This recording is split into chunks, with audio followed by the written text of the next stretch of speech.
우리가 커피 배워봐야 우리가 조절할 수 있는 게 아니라고요. 실험실에서 커피를 내리셔야 돼요.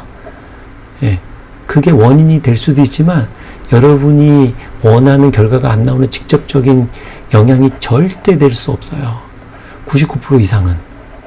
0.1%는 원인이 될 수 있어요. 나머지 걸로 얼마든지 해결할 수 있어요. 근데 이런 커피 하시지 말라는 거예요. 과학한다고 얘기하거든요.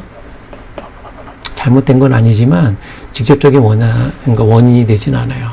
이걸 알 수 있는 방법이 있어요. 뭐냐? 강사분이 여러분이랑 커피를 했을 때 원인과 결과가 있어요. 그죠? 결과는 우리가 매개 변수 여러 가지가 있었잖아요. 그 결과가 나와야 돼요. 결과가 안 나왔어. 그 다음에 문제를 얘기하면 이분은 맛을 조절할 수 있는 분이 아니죠. 결과를 알 수도 있는 분이 아니에요. 이론을 갖고 있는 분도 아닌 거죠. 왜? 아니, 직접 해봐야지만 알 수 있으면 이게 무슨 의미가 있어요? 너무 어렵게 설명해서 그렇죠. 다시 얘기를 하면 라면을 얘기를 하는 거예요. 라면을 잘 못 끓이시는 분이 라면 레시피가 예를 들어서 500ml의 물을 가지고 라면을 끓이세요라고 했는데 1000ml의 물을 넣고 끓인다고 생각해 보세요. 여러분이 이건 먹어봐야지 알 수 있어. 이렇게 얘기하시는 분 있으세요? 단 한 명도 없겠죠? 야, 왜 이렇게 물이 많아? 왜? 아니, 물이 너무 많다고. 500ml 해야 되는데 너 1000ml나 했잖아. 라면이 되게 묽을 거야. 무슨 말도 안 되는 소리 하고 있어. 먹어봐야 알지. 네가 어떻게 알아? 아니, 정말 그렇다니까? 이해되시죠? 예. 저는 이 경우, 이걸로 알아야 되는 거예요. 내가 이걸 어떻게 될지 어떻게 알아요? 그런 사람은 결과가 나왔을 때, 잘못 나왔을 때, 당연히 똑같이 모르시는 분인 거예요. 다 대입을 해도 운 좋게 걸릴 수도 있지만, 안 나올 확률이 많죠. 라면이랑 똑같이, 얘는 이렇게 될 거예요. 먹어보세요. 얘는 이렇게 나올 거예요. 왜냐면요. 이걸 알아야지 가르쳤을 때 결과가 바뀌는 거잖아요. 이해되시죠? 너무 극단적으로 얘기했는데 이 강사분이 실력이 없다는 얘기를 하는 게 아니에요. 잘 가르치고 있는 겁니다. 원인과 결과만 얘기하는 게 학문적인 거예요. 근데 우리는 이 안에서 뭘 얘기를 하냐면 학문적인 걸 배우지만 커피를 잘하려고 배우시는 분이 대부분이잖아요. 근데 잘하려면 이걸 알아야 된다고요. 이해되시죠? 이걸 건너뛰고는 절대 알 수 없어요. 그래서 우리는 항상 얘기잖아요. 그러니까 맛이나 결과로 뭘 해야 되는 사람이라고요? 증명해야 되는 사람인데 증명을 못하고 왜 이렇게 됐지? 커피가 안 좋아서 그래요. 머신이 안 좋아서 그래요. 이거 아니잖아요. 그러니까 여러분이 원하는 거는 할 수가 없다. 아시겠죠? 근데 학문적으로는 잘 배우고 있는 거다. 그렇게. 그래서 여러분이 정말 그 실력적인 거를 좀 하고 싶으면 조금 검증을 좀 하세요. 이분이 이제 잘한다고 얘기를 하거나 그러면 여러분이 검증을 하면 되잖아요. 검증을 좀 많이 해보세요. 근데 이분이 왜 그런지 결과를 모른다. 그러면 하실 수 있는 분은 아닌 거예요. 문제가 되지는 않지만 실력적으로 실력이 진짜 있는 사람은 어떤 사람이라고요? 맛이나 결과를 정말로 변화줄 수 있는 사람이 잘하는 사람이라 그랬잖아요. 그걸 좀 많이 검증을 해보면 여러분의 배우시는 강사분이 얼마나 실력이 있는지 저절로 알 수 있게 됩니다. SC에서 권장하는 에스프레소 추출을 맞게 시연한다. 그 결과값을 아까 전에 이제 했잖아요. 그 다음에 결과값이 나오게 해야 되는데 이게 안 나오는 경우도 있어요. 잘못됐을 때 벗어날 수 있다 그랬잖아요. 그때 이렇게 와야 되는데 잘 못하는 경우가 있어요. 그쵸? 이거를 잘 오게끔 하는 사람이 잘 가르치는 거예요. 이게 잘 안 된다 그러면 자꾸 이제 무슨 탓을 하는 거예요? 날씨, 커피, 기압을 얘기하고 갑자기 막 과학을 하기 시작하죠. 그래서 안 되는 게 문제가 되는 게 아니고 원래 어려운 거야. 그러면은 안 됩니다. 그걸 배우는 게 여러분의 실력이에요. 무조건 됩니다. 그라인더 세팅, 인쇄입자가 SC 기준에 맞도록. 이건 뭐냐면 아까 얘기했잖아요. 너무 빨리 나오면 가늘게 해서 늦게 나오게끔, 너무 늦게 나오면 굵게 해서 빨리 나오게끔 할 수 있는 그런 거예요. 그러니까 쉽게 굵게 가늘게 조절을 해달라. 분배와 탬핑, 채널링이라는 아까 얘기했죠. 손이나 도구를 사용하여 올바른, 그러니까 손으로 먼저 해가지고 그 다음에 도구를 사용하면 완벽하게 이해가 됩니다. 그래서 우리가 이제 좀 바텀리스라 그래서 밑에 이 포터필터에는 스파웃이 있어야 되는 게 없는 게 있잖아요. 여기 잘라가지고. 예. 그 왜 그러냐면 채널링을 이해하기 위해서 나온 거예요. 채널링이라는 게 한쪽으로 나오는데 확인이 안 되잖아요. 그 밑에를 보고 윗면을 보고 추출이 어떻게 되는지 보라는 거를 하는 겁니다. 그래서 보통 이렇게 같이 나와야 되는데 여기만 나오다가 점점 늘어난다. 이런 것들도 하잖아요. 예. 그거에 대해서 우리가 채널링이 안 일어나게 올바른 추출되게 해줘라. 그래서 이제 나온 게 이제 고급 머신 같은 경우에는 인퓨전. 쉽게 뜸들이는 기능이 있잖아요. 압력을 되게 적게 했다가 높게 해주거나. 예, 그쵸. 근데 제가 이제 여기서 알려드리는 건 저가로 100% 인퓨전 잘 되게 하는 방법이 있단 말이죠. 그게 뭔지 아세요? 와, 거의 다 대부분. 왜냐면 여기서 똑똑똑 나오다가 대부분 이렇게 되거든요. 하이엔드급 쓰다가 엄청 신경 쓴단 말이에요. 완전 저가 머신으로 거의 99% 이상 인퓨전 기능이 없는데도 불구하고 이렇게 올바로 추출되는 방법이 있어요. 그게 뭔지 아세요? 25.30ml 되게끔 분쇄도만 조절해 보세요. 18g을 써서 55에서 60g 나오게끔 세팅해가지고 한번 바텀리스를 보세요. 채널링이라는 게 있을 수가 없습니다. 이해되세요? 그럼 채널링이 뭔지 알겠죠? 예. 아니, 그냥 이게 골고루 돼야 되는데 한쪽으로만 나온 거잖아요. 그러니까 왜 한쪽으로 나오겠냐고요. 구바로 내려주는데. 분쇄도가 너무 가늘어서, 분쇄도가 적당하지 않아서 그런 거잖아요. 그러니까 이 범위가 아닌 곳에서 할 때, 50초씩 뽑을 때, 50초씩 막 한 200ml 뽑을 것 같으세요? 아니잖아요. 50ml 전후 뽑는단 말이에요. 그러니까 원래 기준보다 가늘잖아요. 그러니까 이 현상이 올 확률이 많단 말이에요. 그러니까는 정상에서 벗어나니까 보통 뭐 산바로 하다가 막 올려주거나 하는 걸로 안 하면 이런 현상이, 그러니까는 그 제대로 된 채널링이 안 생기는 커피를 할 수가 없단 말이에요. 이게 잘못됐다는 얘기를 하는 게 아니에요. 그런 볶음 도나에서 되게 맛있는 거를 해놓는 거예요. 잘못되진 않았어요. 근데 정상적인 범위 안에 있는 커피를 맛보시고, 그 다음에 이런 커피를 했었을 때 비교를 해서 맛있는지 안 맛있는지를 해야 되는데, 이런 거는 수업을 잘 안 하는 것 같아서. 예, 너무 이제 요즘은 약볶음에 치우쳐진 커피를 하지 않나. 중약볶음에 다 그러시는 건 아니지만. 그래서 정상 범위를 좀 해보고 나서 했으면 좋겠습니다. 정상 범위인데 되게 맛없던데요? 그러니까 여기서 또 나오는 게 약볶음, 중볶음, 강볶음 다 맛있어야 된다 그랬잖아요. 내가 아무리 약볶음을 좋아하도요, 강볶음 정말 맛있게 하는 데는 이건 맛있는데? 이렇게 된다니까요. 강볶음 정말 좋아해가지고 신맛 아무리 싫어하시는 분들은요, 그런 분들도 약볶음 맛있는 거, 이건 맛있는데? 이게 진짜예요. 근데 중볶음 했더니 되게 맛없어. 약볶음을 했더니 맛있어. 중볶음을 맛있게 한 게 아니에요. 그래서 어려운 거예요, 커피가. 딱 이렇게 생각하시면 돼요. 강볶음이든 중볶음이든 약볶음이든 맛이 없다. 내가 못하는구나. 이렇게 생각을 하시면 돼요. 그래서 이 세 가지를 다 하는 세팅을 해보고 하시면 재밌는 커피를 하지 않을까라는 생각을 합니다. 많이 치우쳐진 것 같아서 제가 말씀을 드리는 거예요. 그래서 그 방법이 이렇게 됩니다. 에스프레소 할 때 어떻게 추출하는지 했잖아요. 이 순서는 이제 실습하실 때 다 순서를, 기존에 이제 이거 외울 필요 없다 그랬잖아요. 저절로 하는데 그걸 가지고 AST 분하고 실습을 하실 테니까 뭐 자연스럽게 따라오시면 됩니다. 문제풀인데 안 하기로 했죠. 다음 시간에는 점점 좀 이제 지루해질 수도 있는데, 왜, 제가 하면서도 좀 지루해요, 솔직히. 4강, 5강, 저는 좀 지루했어요. 여러분은 어떻게 느끼셨는지 모르겠지만, 목소리 텐션도 좀 낮춰진 게, 이게 막 마이크가 좋지 않아서 울려서 제가 조금 조용조용 얘기해서 그런 것도 있지만, 4강, 5강이 실습 위주의 내용이잖아요. 이론이 없는 거예요.